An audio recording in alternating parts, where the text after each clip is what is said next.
எகிப்துக்கு வந்த இஸ்ரவேலரின் நாமங்களாவன. யாக்கோபும் அவனுடைய குமாரரும். யாக்கோபுடைய மூத்த குமாரனான ரூபன். ரூபனுடைய குமாரர் ஆனோக்கு, பல்லு, எஸ்ரோன், கர்மி என்பவர்கள். சிமியோனுடைய குமாரர் எமுவேல், யாமின், ஓகாத், யாகீன், சொகார், கானானிய ஸ்திரீயின் குமாரனாகிய சவுல் என்பவர்கள். லேவியனுடைய குமாரர் கெர்சோன், கோகாத், மெராரி என்பவர்கள். யூதாவினுடைய குமாரர் ஏர், ஓனான், சேலா, பாரேஸ், சேரா என்பவர்கள். அவர்களில் ஏரும் ஓனானும் கானான் தேசத்தில் இறந்து போனார்கள். பாரேசுடைய குமாரர் எஸ்ரோன், ஆமூத் என்பவர்கள்.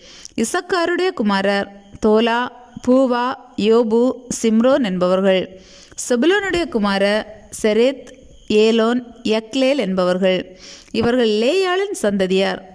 அவள் இவர்களையும் தீனாள் என்னும் ஒரு குமாரத்தையும் பதான் அராமிலே யாக்கோபுக்கு பெற்றாள்.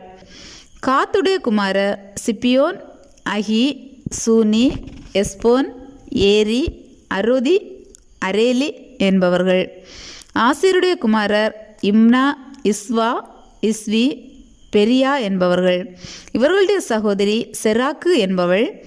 பெரியாவின் குமாரர் ஏபேர், மல்கியேல் என்பவர்கள். யாக்கோபின் மனைவியாகிய ராகேலுடைய குமாரர் யோசேப்பு, பென்யமீன் என்பவர்கள். யோசேப்புக்கு எகிப்து தேசத்திலே மனாசேயும் எப்ராயிமும் பிறந்தார்கள். அவர்களை ஓன் பட்டணத்து ஆசாரியனாகிய போத்திபிராவின் குமாரத்தியாகிய ஆஸ்நாத் அவனுக்கு பெற்றாள்.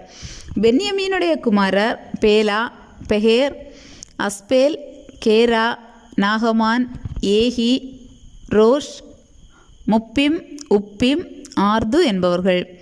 தானுடைய குமாரன் உசீம் என்பவன். நப்தலின் குமாரர் யாத்சியேல், கூனி, எத்சேர், சில்லேம் என்பவர்கள்.